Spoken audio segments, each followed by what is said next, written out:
Do everything you can. One slip, and you know exactly what's coming to you.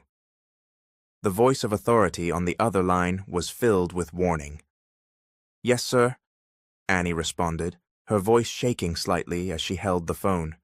She was one of the top employees at Mateo Henderson's company. Since the tragic loss of his wife and child, Mateo had changed. He had become cold, ruthless, and relentless, earning the nickname Monster Boss from his employees. Still, they endured him. Why? Because he paid well. And more than that, Mateo was one of the most recognized entrepreneurs in America. His company had been featured multiple times on television for its unprecedented rise ever since he took the reins. What's going on? Mateo snapped, sensing the car slowing down. Traffic, sir, his driver replied quickly. Mateo clenched his fist and turned to look outside. Of all the things he hated, being late was at the top of his list. He had just landed from London after spending a month there for the opening of their newest branch. Now that he was back in the US, he was focused on domestic operations again. His gaze wandered through the car window, frustration boiling inside him at the sluggish flow of traffic. But suddenly, his eyes locked on a pawn shop, more specifically, on something displayed in its front window. Stop the car! Pull over now! Quickly! He ordered. His driver swerved to the side and came to a stop. Mateo wasted no time getting out of the vehicle. He approached the display window, his eyes glued to the ring inside. Good morning, sir. How may I help you? Asked the pawn shop attendant with a bright smile. But Mateo didn't answer. His attention was solely on the ring. Oh, are you interested in that ring? The woman followed up. It came in today. No one has reserved it yet, so it's still available. I want it, Mateo said without thinking, his voice low but firm. The woman smiled wider. Would you like to get it now? Or I can reserve it if you'd like to place a down payment. Number, I'm taking it now, he replied, stepping closer. Of course, but can I ask, why? You look like that ring means something to you. Mateo's face tightened. I want to know who pawned that ring. The woman hesitated. The reaction on her face told him everything. She knew the person. Do you know who it was? He pressed. There must be a receipt. Let me see it. It was a child who pawned it, sir, she said quietly. Honestly, our policy doesn't allow that, but I know the family. They're from the same neighborhood. I accepted it out of pity. Mateo's fingers started to tremble. A child, he whispered. What's the name of the child? He's 10 years old. His mother is sick and bedridden. The kid scavenges for recyclables to support her. He brought the ring to help pay for medicine. Her words struck him like a bolt of lightning. That ring, it wasn't just any ring. It was an heirloom, a unique piece that had been passed down for generations in his family. His ancestors had it specially made, and it was given to him when he proposed to the woman he once loved deeply, the same woman who had vanished without a trace years ago. He clenched his jaw. How much did you give for it? I gave 30,000, the woman said. It's high quality and has 5 rare diamonds. I assumed the money will go to her treatment. Mateo could hardly breathe as he took the ring and examined it. So many questions swirled in his mind. How did the ring end up with a child? The only person he had ever given that ring to was her, the woman he had once promised forever to, the woman whose absence had shattered his heart and turned him into someone he barely recognized, the same woman who disappeared all those years ago. Can I have their address? He asked, his voice almost a plea.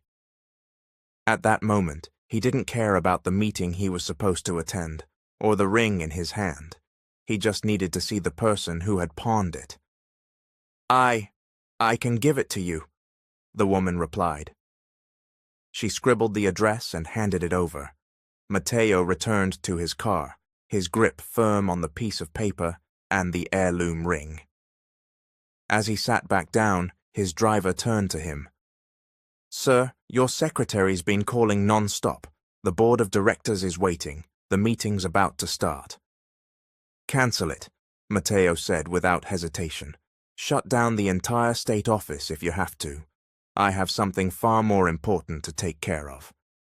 He unfolded the paper and stared at the address again. "We're going there. Now." The driver couldn't speak. He was startled by Matteo's sudden change. Everyone in the company knew him to be punctual, strict, a perfectionist through and through. Canceling the most important board meeting was unheard of. This was the first time he'd done something like this. "Well, what are you waiting for?" Matteo snapped, breaking the driver's trance. "Ah, yes, sir. We're leaving now," the driver said, and immediately started the car. How could a child end up with that ring? And what if the woman he thought he'd lost forever was still alive? His mind spun with questions as the car sped down the highway. Flashback. "She cheated on me and you expect me to marry her? Are you serious?" Matteo's voice rang out as he argued with his father. "I'm sure Claudia still loves you. She won't do it again," his father replied, equally furious. Matteo couldn't believe what he was hearing. "Is it because her father is your friend? Because marrying her would benefit the company? Is that what this is about?" His father's jaw clenched at his words, a clear sign he had struck a nerve. "I'm right, aren't I? This is all about business, money. You don't care if I get hurt as long as you get what you want." Matteo didn't realize he was yelling now. With one swift motion, his father crossed the room and landed a hard punch on Matteo's face. "That's enough. Please don't fight," his mother cried, stepping between them. "Don't you dare accuse me," his father barked. "Everything I do is for your benefit. I'm teaching you to think logically, not emotionally. Emotions won't get you anywhere in the world we live in. You are the future of this company. You need to learn the rules now." Matteo wiped the blood from the corner of his mouth and gave his father a bitter smile. "Yeah, I should ignore my mental health for the sake of your precious company, just like you did. You never even loved Mom. You married her for her money. You used her to climb to the top." His mother turned pale at his words. She loved his father so much that she had chosen to stay blind. "Are you even aware you've become a low-key gold digger?"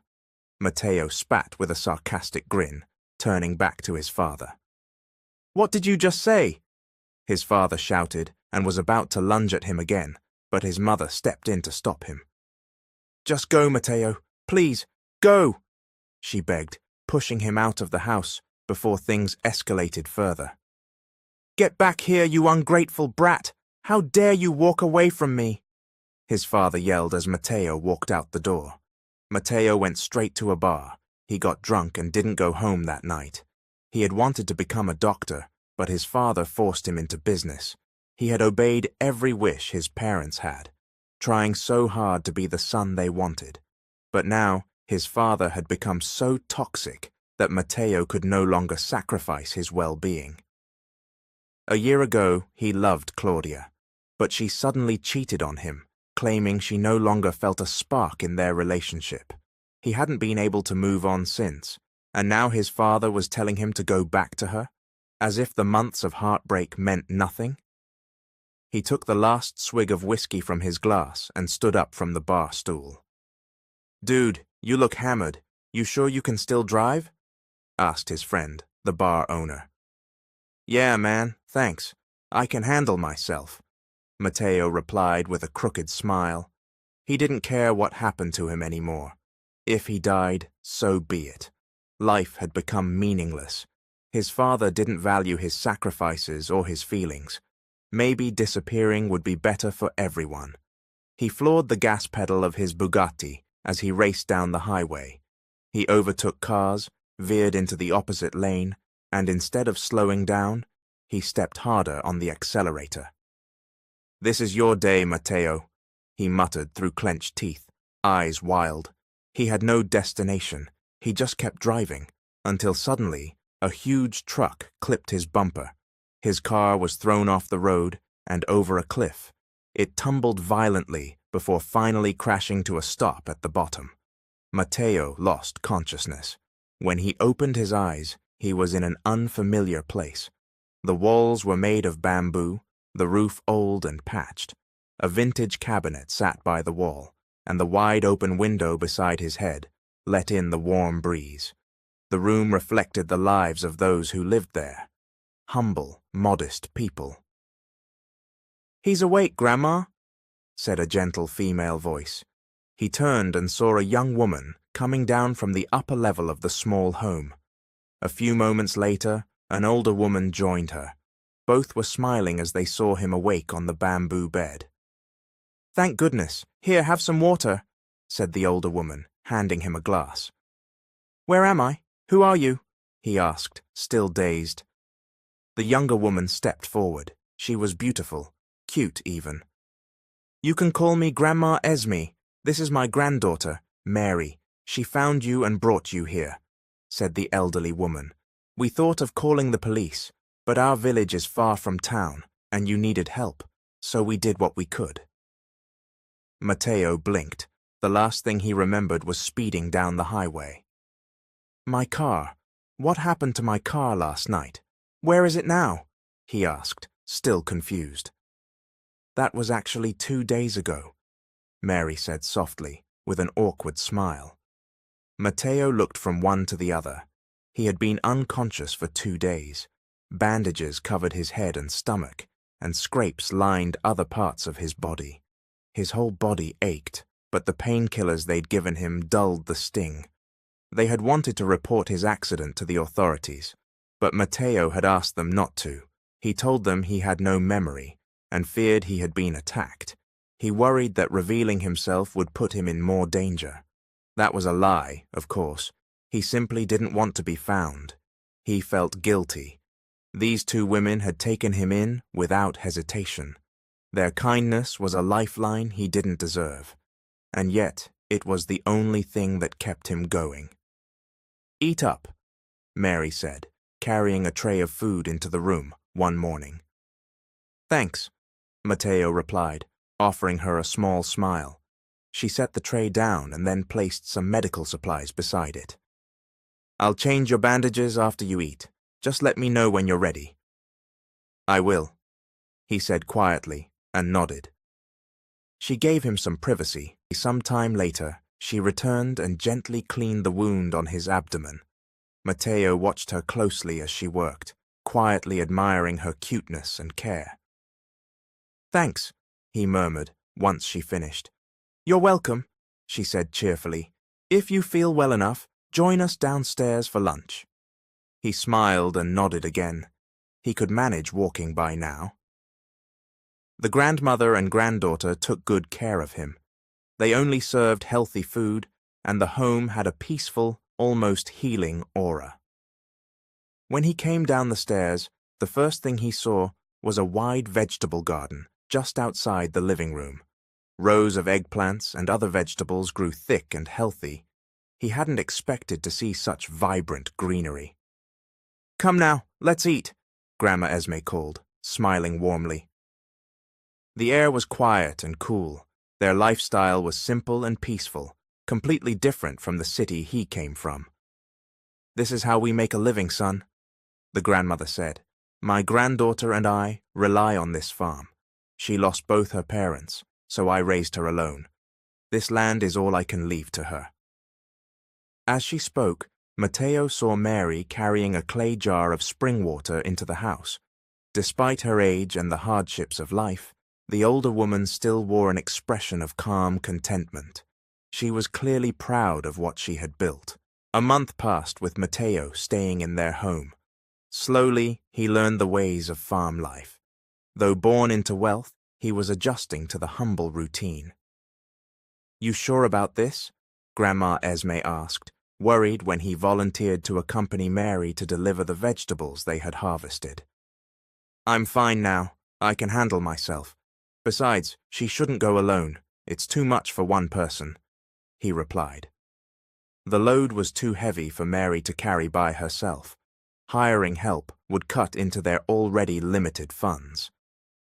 "Thank you, I'm relieved to hear that," the old woman said, smiling at last. Mary soon joined them, wearing the small money pouch tied around her waist. "Let's go," she said brightly. He paused, momentarily caught off guard by her smile.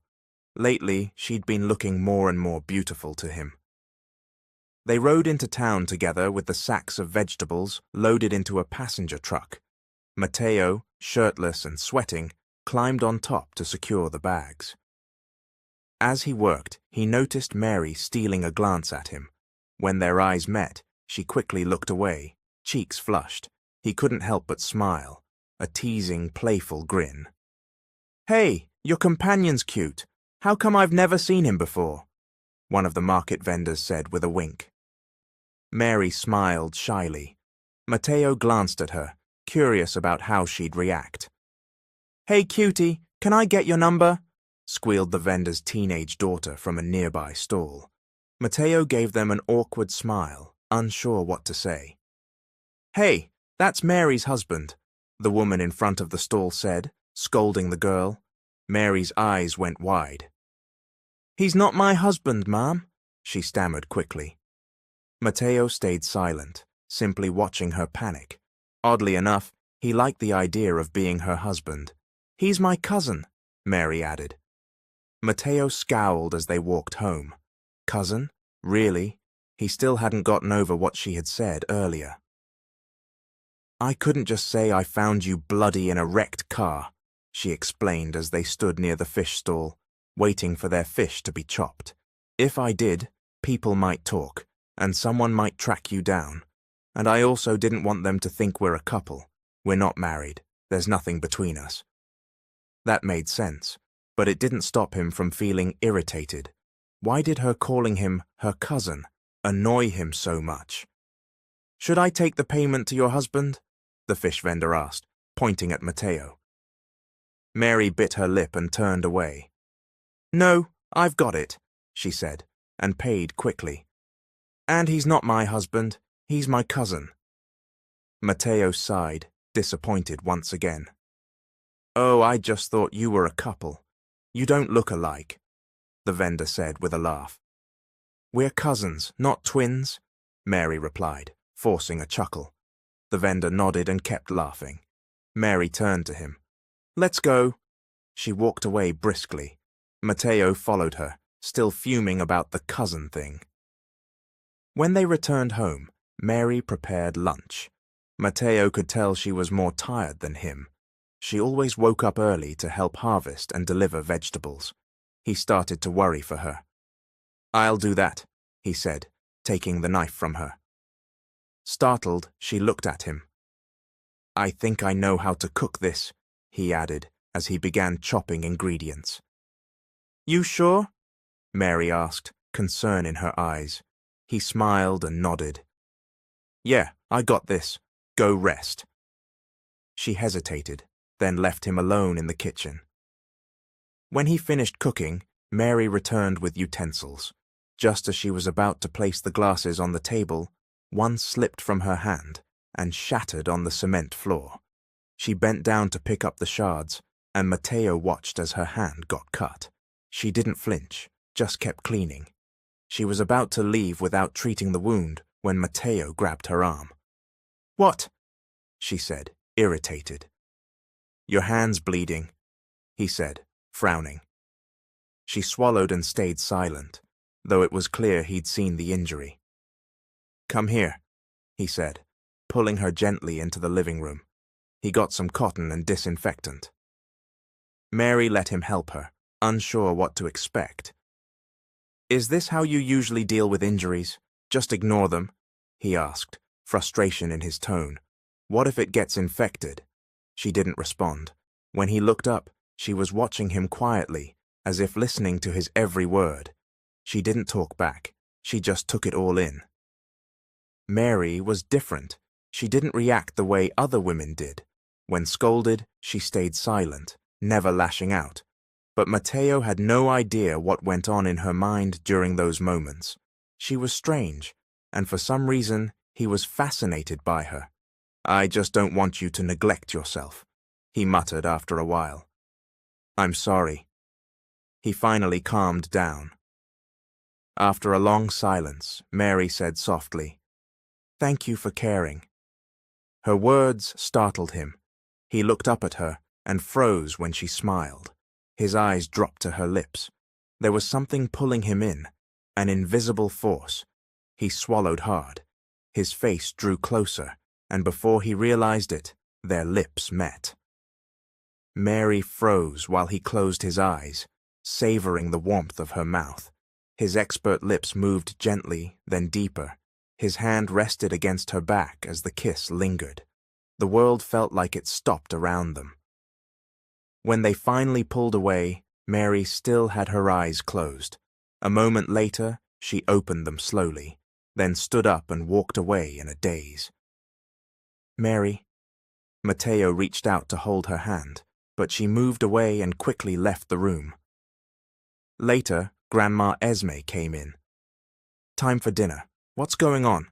She just left. Didn't she like your cooking?" she teased. Matteo forced a small smile and pulled out a chair for the old woman. But deep down, worry was beginning to build inside him. He regretted what he did. Maybe he moved too fast. What if she misunderstood him? What if she left for good? "Dinner's ready, sweetheart," Grandma Esme called out from the kitchen. Mary's eyes lingered on Matteo. "I'm still full, Grandma. Go ahead without me." But her grandmother continued watching her closely. After a while, she sat beside Mary, observing her actions as she carefully planted vegetable seedlings into boxes. They sprouted them there first, before transferring the plants to the main garden. "Is something bothering you, sweetheart?" her grandmother asked gently. Mary paused, then forced a smile. "Why would anything be wrong?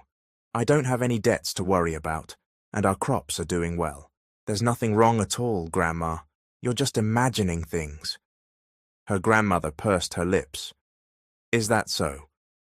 She sat beside Mary and sighed, gazing out across the wide vegetable field. Then she spoke again, this time with more weight in her voice. "We've only known Matteo for a short time. At first, we weren't sure what to make of him, but over time he's become part of this family. And even if you haven't said anything, I can feel it, sweetheart." She reached for Mary's hand. "I can see it. I can feel it. You have feelings for Matteo." Mary froze. She hadn't expected her grandmother to figure it out so easily. Her head dropped, and she gave a bitter smile. "Wow, Grandma, you're still sharp. I surrender," she said with a weak chuckle, admitting the truth.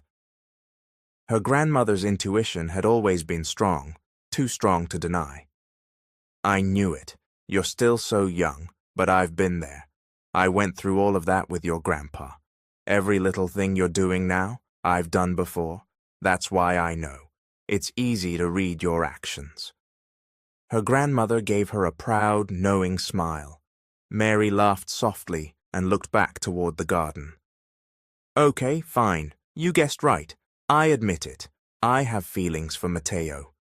A mischievous grin appeared on her grandmother's face at the confession, but then Mary's expression turned serious. "But Grandma, did you see the kind of car he drove when he got here? Or the stuff he had with him when he had that accident? Everything looked expensive, and those credit cards in his wallet. I may not have gone to college, but I'm not stupid. Matteo clearly comes from a wealthy family."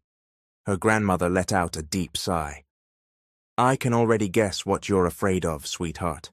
You're worried you're not enough for him, that you two come from completely different worlds, that someone like him is meant to be with someone rich, not someone like us." Mary nodded. "Exactly. And someday, Matteo will return to that world. He'll go back to the life he had. He'll forget about us. That's why I think maybe I should stop this now." Her grandmother wrapped her in a hug. She understood completely. Later that afternoon, Mary told her grandmother she was heading to a birthday party in town. The celebration went late into the evening. She lost track of time enjoying the conversations with old friends. "A really handsome guy is asking for you, Mary," one of her former classmates announced as she entered. The party was packed with people, many of them classmates from her high school years. "Girl, he's even hotter than our high school crush," one of her friends squealed. Nervously, Mary made her way to the gate. Even from a distance, she recognized the tall, serious man standing there. Matteo. He stood at the gate, brows furrowed, clearly upset.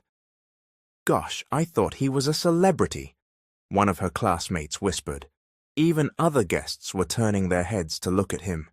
He had the kind of face and aura that drew attention, like a model or a foreigner who got lost in a small town. "We're going home," Matteo said coldly, his voice sharp. Mary's mouth fell open in shock. She didn't expect that tone from him, nor did she expect him to show up at all, much less looking angry. "Damn, even angry, he's hot," one of her classmates giggled beside her. Cousin, we're heading out," Matteo cut in, before she could say anything else. She had planned to introduce him to her friends, but he pulled her away before she could even explain. She stumbled along behind him until they reached the road. Then she yanked her hand from his grip. "What's your problem?" she snapped, clearly annoyed. Matteo clenched his jaw. "It's already 8:30. She frowned. "So? What time did you expect me to be home?" "I'm staying over at Mish's place," she said with irritation. His brows furrowed further. "Smells like alcohol," he said, after sniffing near her. "It was just one shot, mixed drinks, and I was with girls I've known forever," she countered. His whole demeanor turned darker. "Good thing I came to get you. It looks like you were about to throw your life away." "What?" she shot back. "I had one drink. One. It's not like I do this all the time. I know my limits." She hated how he was judging her. It felt unfair. When a tricycle passed by, she climbed in without saying another word. She didn't care if Matteo followed or not.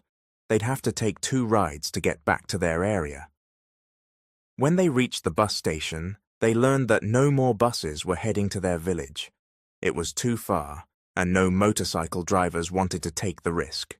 "We have no choice. We'll have to stay at a lodge tonight," Matteo said. Then it hit her. They'd be spending the night in the same place, together. "I'm sorry, sir," the clerk at the lodge said. "There's only one room left. It's Valentine's Day, so everything's full." That's when Mary realized the situation. She didn't say anything else and let Matteo handle the booking. Inside the room, she quickly grabbed a blanket and pillow from the bed, but Matteo gently took them from her. "I'll sleep on the floor. You take the bed," he said. She hesitated, but eventually walked toward the bed. Matteo laid his blanket out on the floor and then left the room. When he returned, he carried several plastic bags. "Shampoo, soap, and clothes. There's a store still open nearby," he said, placing a bag on the table. Then he handed her another. "Food. Eat if you get hungry." She opened the bag and blushed when she saw a pair of underwear inside. Matteo had thought of everything. He showered first, and when he emerged, freshly bathed, Mary couldn't stop herself from biting her lip. Something stirred inside her. Flustered, she rushed into the bathroom, but in her hurry, she forgot to bring clothes. She stepped out wrapped only in a towel. She breathed a sigh of relief when she saw Matteo lying down with his eyes closed. Then she realized, with horror, that her clothes were in a bag near his head. She didn't want to walk over in case her towel slipped, so she crawled. Quietly, she reached for the bag, inch by inch. Then, as if fate had conspired against her, the towel came loose. Her eyes widened in panic, just as Matteo opened his. Their eyes locked. Then, in her panic, she stumbled and fell, straight onto him. Her lips accidentally brushed against his. Mateo's lips moved instinctively, deepening the kiss. His arms wrapped around her. She didn't fight it. She gave in. He began to pull the towel away. Mary didn't stop him. No matter how much she tried to deny it, her heart wanted this too. Even though they were exhausted that night, Mateo and Mary made sure to leave early the next morning. They wanted her grandmother to think they had come home the night before, even if the truth was that they spent the night at the lodge. They were even more careful because they didn't want her grandmother to suspect what had really happened between them. There was a subtle tension between Mateo and Mary after that, an awareness in their glances. They wanted to be affectionate, but they also wanted to respect Grandma Esme, who still had no idea about the real status of their relationship. For Mateo, their relationship was official now, but for Mary, it wasn't. Not yet. She needed her grandmother's blessing first. She respected her too much to move forward without it. They were in the middle of a quiet and pleasant lunch when they suddenly heard a car pull up outside the house. Mateo stood first and headed out to see who it was. He froze when he saw the familiar vehicle outside. His father stepped out and stormed toward him, rage written all over his face. Without warning, Mateo was punched hard in the face. "Benedict!" his mother screamed as she got out of the car. "You humiliated me!"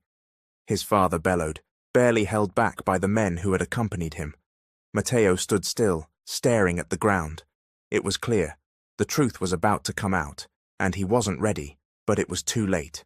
"What are you doing? Why are you hurting Mateo?" Grandma Esme came out, her voice trembling with fury. She had seen the entire thing. "Are you the one helping my son hide? Do you realize I can press charges against you for this?" Mateo's father shouted, pointing his finger in her face. "Dad!" Mateo growled, stepping in. In the months he had stayed there, Grandma Esme had become like family to him. He couldn't accept the way his father was speaking to her. He owed her his life. No one, especially not his own father, had the right to disrespect her. His father looked stunned. "Let's go," Mateo said coldly. "I'll go with you quietly, but don't cause any more trouble here." He turned back to the grandmother and granddaughter. "Thank you for everything," he said, voice heavy. He looked at Mary. A bitter smile touched his lips, and he nodded at her. "I'm leaving now." He had no choice. He didn't want his father causing any more chaos in the peaceful lives of these good people. They didn't deserve this kind of treatment. He got in the car without looking back. His parents followed. "We'll talk when we get home. You have a lot of explaining to do," his father said, his voice sharp as he shut the car door. Mateo didn't respond. Instead, he stared into the side mirror. He could still see the grandmother and granddaughter standing outside. Their figures became smaller and smaller as the car drove away. Even the tiny house behind them slowly disappeared from his view. He refused to believe it was the last time he'd see them. He would come back. He had to. "I'll marry Claudia," Mateo said, "but give me my freedom after that. I don't want you controlling even this last part of my life." He dropped his bank cards onto the table. They had all been cut off, made unusable by his father. The engagement hadn't happened the first time because Mateo had gone missing. Now that his parents had found him again, the engagement with Claudia was back on. His father agreed. He'd do anything to make Mateo follow through. The cards were reinstated, and Mateo once again had full access to everything. That evening, Claudia and her family came over to Mateo's house to discuss the engagement party. "Do you know how worried I was when you disappeared?" Claudia said sweetly. "I was with your parents, looking for you. I was so scared." She placed a hand on his chest. Mateo clenched his jaw. There was no love in his heart for her anymore, only hatred and bitterness. "I hope you won't disappear again before our wedding. You know, no matter where you go, you always come back to me." We're meant to be, Matteo. Just accept it. She giggled. A mocking grin curled at his lips. How do you even have the nerve to face me like this, Claudia? He asked. Did you forget how you cheated on me? Claudia smiled faintly. Still haven't moved on, have you? She leaned in. You're still hurting, aren't you? Don't worry, babe. I won't do it again, she said with a wink. I'm going to be a good girl now. I'm all yours. She leaned in to kiss him, but Matteo turned his face away. You're so full of yourself, he muttered. Don't worry, I've moved on. I've already found someone far more deserving of my love. Someone who's nothing like you. In short, she's better than you. Claudia's jaw tightened. Liar! You're such a liar, Matteo. You're just saying that to get under my skin. She laughed bitterly, but her face faltered when she realized he wasn't joking. Even if I marry you now, Matteo continued, you'll never replace her. She'll always be the one in my heart. He gave a cold smile. Let's play your little game, Claudia. I'll use you, just like our families want. That's all this ever was anyway. He turned his back on her and left her standing there, near tears. He poured himself a drink and glanced back at their families, laughing, celebrating the engagement. Matteo's mind was already elsewhere. He had a plan. He began preparing in secret, getting Mary a passport and filing the paperwork for a property purchase without his parents noticing. He withdrew a large sum of money from his account at the last possible moment, so they wouldn't catch on right away. When everything was ready, he disappeared again, this time for good. He was going back for her. Meanwhile, Mary was throwing up into a sink in the bathroom. She wiped her face and slowly stepped outside, her body weak. Her grandmother immediately approached her, concerned. Drink this ginger tea, sweetheart. It'll help settle your stomach, Grandma Esme said gently, handing her the warm cup. Mary gave a faint smile. Days after Matteo had left, she finally confessed to her grandmother what had happened between them. She admitted she was pregnant, and that Matteo was the father. Her grandmother's face fell. She had hoped Matteo would stay, that he would have said something about their future. Now that Mary was carrying his child, she was certain she was going to raise this baby on her own. Mary tried her best to do as her grandmother asked, to take care of herself and remain calm. But she could no longer do the things she used to. She couldn't help out on the farm anymore, and she worried constantly about her grandmother. The older woman was too old to be doing everything alone. I'm sorry, Grandma, Mary said tearfully after another round of nausea. Her grandmother shook her head. You love him. You're only human. Don't blame yourself. And if you're really meant to be, he'll come back. If not, I'm still here. I won't leave you. We'll raise this baby together, you and me. Don't worry. I've got you. Mary hugged her tightly. At moments like this, especially when emotions overwhelmed her, her grandmother was always there to comfort her. Just being in her arms made her feel lighter. A few moments later, they heard the sound of a car horn outside. Both turned toward the door, eyes wide. They rushed outside. Parked out front was a sleek black car, and stepping out was the man Mary's heart had longed for all this time. Her grandmother grabbed her hand. See, sweetheart, I told you, if you're really meant to be, he'll come back. A soft smile broke across Mary's lips. Her eyes never left Matteo as he walked toward them. She hadn't expected him to return. She had been so angry, so hurt when he left. But now, all of that disappeared. All she felt was joy and nervousness. I'm happy Matteo came back for you, her grandmother said. Now I have nothing left to worry about. I want to stay with you both, but it's time. Mary turned to her. What do you mean, Grandma? You and Matteo need to live your lives together. Just the two of you. I'm old. I want peace. Go now, the two of you. Take care of each other. Don't ever neglect yourselves. Those were the last words Grandma Esme said after Matteo revealed his plan. He wanted her to come with them abroad, but she refused. She didn't want to leave the land where she'd spent her whole life. She insisted on staying, entrusting Mary's future to him. Mary agreed to leave with Matteo. It was painful, but she realized her grandmother was right. It was time to face life as just the two of them. During the ride, Matteo held her hand gently, flashing her a reassuring smile. "Don't worry, everything's going to be okay, baby," he said, kissing the back of her hand. Only then did she feel her nerves ease. "When we get there," he continued, "we'll go to my uncle on my mum's side. He's always been against how my dad handled things, and he's wanted to take me in for years. We'll finally go to him." A soft smile touched Matteo's lips as he spoke. At least now they had someone to lean on once they arrived in that unfamiliar country. Mary finally understood why Matteo had left the way he did. Everything had been part of a plan. He just needed time to come back and make it all right. "I have something to tell you, Matteo," Mary said nervously. "Huh?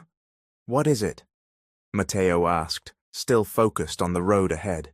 She took a deep breath, gathering her courage. "I'm pregnant." Matteo immediately slammed the brakes. Thankfully, they were wearing seatbelts, so Mary wasn't thrown forward. "I'm sorry, I'm really sorry," she said quickly. Matteo turned to her, alarmed. "Did I hear that right? You're pregnant?" A smile broke on Mary's face, and she nodded. "Yes, I'm pregnant." Joy lit up Matteo's expression. He reached over and hugged her tightly, the embrace filled with warmth and relief. Mary couldn't help but smile. A moment later, Matteo reached into his pocket and pulled out a small, glittering box. Inside were 2 rings, one of them gleaming with diamonds. "It's an heirloom ring. I want you to be the one who wears it, not anyone else." "I want you to be my wife," he said emotionally, staring into her eyes. He slipped the ring onto her finger, then placed the other ring on his own hand. Mary teared up and hugged him again. Matteo couldn't stop smiling as they continued driving. Mary began to feel nauseous from her pregnancy during the ride, but it eased after a while.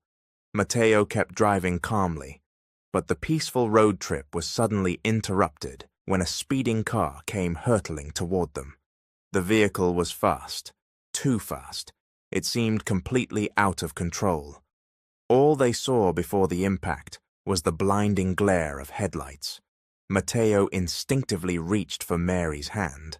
Then everything went black as their car was struck and flung off the road. The crash was swift, violent. Darkness followed. Matteo's eyelids fluttered open, heavy. He could hear voices around him, but sleep pulled him back under. When he woke again, the first face he saw was his mother's. She was teary-eyed and immediately called for a doctor. "My son is awake. Somebody, please, he's awake." She rushed out of the room to alert the staff. Matteo had to stay in the hospital for 2 months.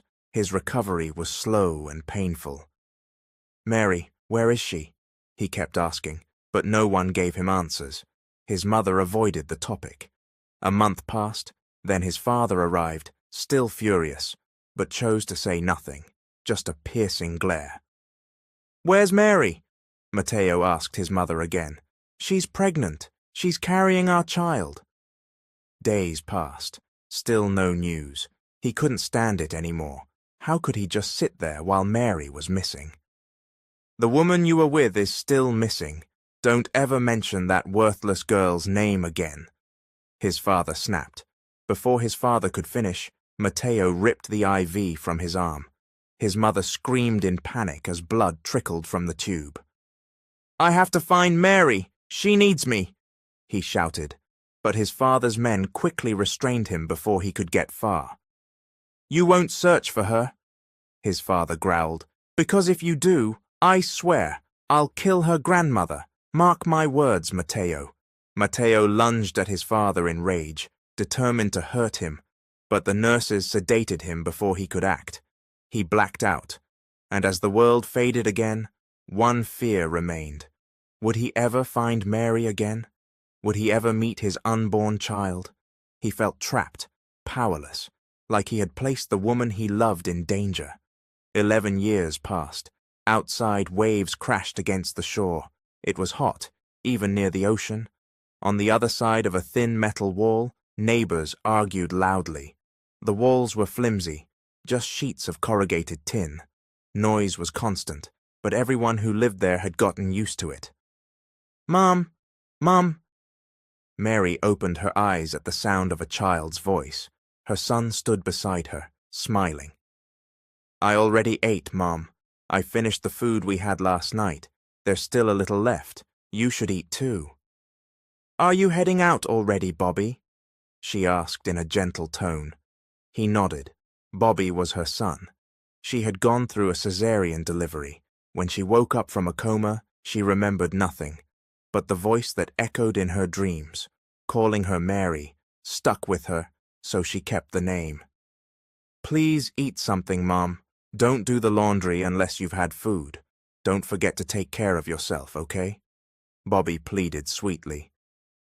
She smiled, nodded, and watched as he grabbed a sack and stepped outside. Bobby was only 10 years old, but because of their situation, he had been forced to work to help her. Every day she blamed herself. If only she hadn't gotten sick. Maybe her son would have had a better life. She couldn't afford to send him to school. Their poverty had robbed Bobby of a real childhood. Tears welled in her eyes. She turned toward the window. They lived in a makeshift home near the coastline, part of a crowded shanty town. No one knew where they came from. Not even she knew how she'd ended up in this life. Her past was blank. All she wanted was to live quietly with her son, safe and far from the world that had hurt them. "Mom, look what I found!" Bobby called out joyfully, returning home with a plastic bag. The bag was torn. It looked like a stray dog had tried to dig through it before he picked it up. "See, Mom? It's still good. Probably leftovers from a nearby restaurant. They threw it away, but I found it." She wasn't surprised anymore. Bobby often claimed he found food like this, but she knew the truth. He dug through trash just to bring something home for them to eat. Her laundry income barely covered their rent, water, and electricity. Most of what was left went to buying rice. Meat and vegetables were luxuries they couldn't afford. "Give it to me. I'll fry it again," she said gently, taking the bag. "You can't eat it like that." Thankfully, they still had some leftover cooking oil. As she cooked, she wiped away tears. She wished it had been freshly bought. Real food, not leftovers. Someday maybe they'd be able to buy good food too. Someday she hoped she could feed her son a proper meal. "Let's eat, Mom, but let's pray first," Bobby said, smiling. Mary nodded and closed her eyes as her son began to pray. Despite the hunger, despite their situation, Bobby remained kind-hearted and humble. She was deeply grateful for that. The next day, their landlady came by to collect rent. "I'm raising your rent starting next month," she announced. "Wait, didn't you just raise it a few months ago?" Mary replied, startled. "You're welcome to find another place if you don't like it. You're always late on payments and now you're complaining too?" The woman snapped. The rent had gone from $200 to $250 to $300. Now the landlady wanted to raise it again, despite the poor condition of their shack. The door was falling apart. Mary and Bobby had fixed it themselves. The walls were so thin, one kick could break through. But Mary had no choice. She agreed. They had nowhere else to go. Moving would require a deposit and advance rent. They could barely afford the rent now. How could they save for anything else? When Bobby got home, he asked, "Are you okay, Mom?" "I'm fine. Did you eat?" She checked the pot. There was rice, but no side dish. She had forgotten to find something to cook. "I'll go borrow a can of sardines," she told him. "No, Mom. Bobby said quickly. He walked into the kitchen, grabbed some sugar, and sprinkled it over his rice. "This tastes great, Mom. Come eat with me." He mixed vinegar and dried fish together, creating his own version of a meal. Mary watched him with a bittersweet smile. Later that afternoon, Mary went to the local market. Vendors shouted to attract customers from every direction. She moved slowly, looking for discounted vegetables, damaged ones she could buy cheaply. "Can I get all of this? How much?" she asked a vendor who already recognized her. "You always pick out the scraps. Just take those. They're yours," the woman said kindly. Because Mary often bought throwaway goods, some of the vendors had started giving them to her for free. Mary smiled and placed the vegetables into her reusable bag. She also bought 2 cans of sardines to cook with them. On her way home, she accidentally kicked a newspaper on the ground. She reached down to pick it up and froze. There was a man's face printed on it. He looked familiar. She read the name. Mateo Hernando. Mary. The voice rang in her head. The scene flashed in her mind. A sharp pain shot through her skull. She grabbed her head and moved to the side of the road to steady herself. She breathed deeply, trying to ease the throbbing. She was trembling now, crouched by the sidewalk. Panicked, she threw the newspaper away and walked home as fast as she could. But as she reached her house, the man's face returned in her mind. Why? Why did just seeing that photo stir something inside her? The next day, Bobby brought Mary to the pawn shop. They had no choice. Mary had been sick lately, and she needed medicine, but they didn't have the money for it. "Mum, don't worry, I'll take care of everything," Bobby said as he tightly gripped her hand. The woman behind the counter smiled kindly. "What do you need, kiddo?" "I'd like to pawn this ring," Bobby said, pulling a small velvet box from his pocket and placing it on the glass counter. The woman's eyes widened as she opened the box. Inside was a diamond ring, elegant, sparkling, and clearly worth a fortune. "Where did you get this?" the pawnshop owner asked, looking both shocked and concerned. "It's my mom's. She's sick and we need to buy medicine. Please just take it. I don't want her to suffer anymore," Bobby pleaded. The woman glanced at Mary, who was seated nearby with her head bowed, breathing shallowly. The pawnshop owner hesitated. "You know, we don't usually allow kids to pawn items." "Please," Bobby begged, "we really need the money." Moved by the child's desperation, she finally nodded. "All right, I'll give you 30,000 for it." Bobby's face lit up. "Thank you so much." She began filling out the paperwork. That same day, Mateo happened to be passing through the area when his car was forced to stop because of heavy traffic. His driver tried to maneuver through the crowded street. Frustrated, Mateo looked out the window and froze. He had just glanced toward a pawn shop and saw something in the display that made his blood run cold. "Stop the car!" he ordered suddenly. His driver pulled over immediately. Mateo got out and walked straight to the shop window. There, under the harsh fluorescent lighting, sat a diamond ring.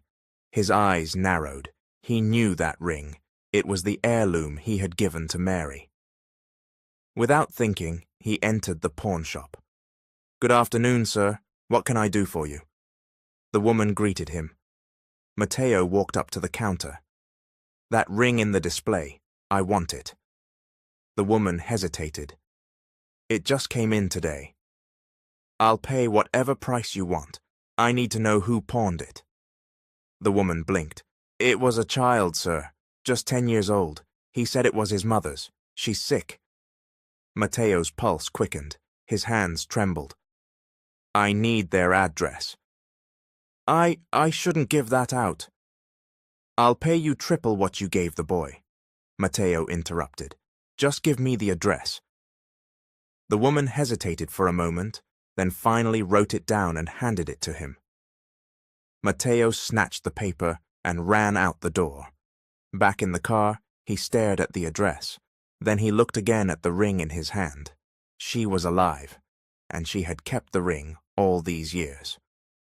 Mary stirred in bed, coughing weakly. Her fever had gotten worse. Sweat clung to her skin as she turned her head to the side. Bobby sat nearby, wiping her forehead gently with a damp cloth. "Mum, hang in there, please," he whispered, trying not to cry. There was a knock at the door. Bobby stood and walked over, confused. They rarely had visitors. He opened the door slowly. A man stood outside. Tall, dignified, wearing an expensive coat. He looked out of place in their run-down alley. In his hand was a small piece of paper. His eyes were scanning the numbers on each door until they met Bobby's gaze. Bobby opened the door wider. "Yes?" he asked. "Is this where you live?" the man asked. Bobby nodded cautiously. The man stared for a moment, his expression unreadable. Then he knelt. "I'm looking for a woman," he said softly. "Her name is Mary. She has a child, a boy, about your age." Bobby blinked, unsure what to say. The man reached into his pocket and pulled out the ring. "Does this belong to her?" Bobby's eyes widened. You're the man in the photo," he said, voice trembling. "You're the one my mum said she saw, the one she dreamed about." At that moment, Mary groaned from inside. Her cough echoed faintly through the paper-thin walls. Mateo's head snapped up. "Mum's sick," Bobby said. Without waiting, Mateo stood and rushed inside. He saw her on the mattress, pale, frail, and struggling to breathe. "Mary," he said, kneeling beside her. His voice cracked. Mary opened her eyes slowly. Her vision was blurred, but she saw a face she had dreamed about so many times. "Mateo?" she whispered, confused. Then it all came rushing back, the memories. He nodded, tears falling freely. "I'm here. I found you. I'm sorry it took so long." Mary tried to sit up, but he gently stopped her. "Don't move, just rest. I'm taking you to the hospital. Everything will be okay now." She stared at him, overwhelmed. It felt like a dream. "I thought I lost you," she whispered. "I never stopped looking," he said. He turned to Bobby and smiled through his tears. "You're my son," he said softly. Bobby looked at him, stunned. Mateo opened his arms. Bobby hesitated, then ran into them. That night, Mary was taken to the hospital. Mateo paid for the best doctors, the best care. Bobby stayed by her side the entire time, holding her hand. It was the beginning of something new, something long delayed, but finally within reach. Mateo stayed at the hospital the entire night. He never left Mary's side, holding her hand as if afraid she'd slip away again. By morning, her fever had broken. Her breathing grew steadier. The doctor came in with a smile. "She's going to be okay. You brought her in just in time." Mateo exhaled deeply, relief flooding his face. He leaned over and kissed Mary's forehead. "Thank you," he whispered. Mary opened her eyes. "I'm really alive, aren't I?" she asked softly. He chuckled through a tearful smile. "Yes, you are, and I'm never letting you go again." Meanwhile, Bobby was sitting outside the hospital room when a tall man in a suit arrived with several police officers. They approached quietly. "Are you Mateo Henderson's son?" the man asked. Bobby stood, startled. "Yes, sir." "You're brave, kid. That ring you pawned helped us track your mum, and now we can finally open a case against Mateo's father." Bobby's eyes widened. "What?" "He committed multiple crimes, including obstruction of justice and issuing death threats. We've been after him for years. Your mother's disappearance was reported, but buried. Someone with power made sure it never reached the authorities." The officer stepped forward. "We've already arrested 2 of his men. One confessed that Mateo's father threatened to kill your great-grandmother if your dad ever went looking for your mom again." Bobby was stunned silent. Inside the hospital room, Matteo gently helped Mary sit up when the officers came in. "You're safe now," one of them told her, "and the man who tried to keep you hidden will face justice." Mary looked at Matteo, unsure what to feel. "He won't hurt you ever again," Matteo assured her. "Or Bobby, or your grandma. I promise." Later that week, they visited Grandma Esme. She was sitting on the front porch, slowly sipping tea. When she saw them, her eyes filled with tears. "I knew you'd come back to her," she said to Matteo with a smile. He bowed his head and embraced her tightly. "I owe you everything," he said. "You gave me a life I never deserved." She laughed softly. "You earned it. You chose love. You didn't let bitterness win." The sun shone brightly overhead as they sat down together, finally whole, finally home. The end. Thank you all for watching. This is Mr. Hope. Blessings to you all.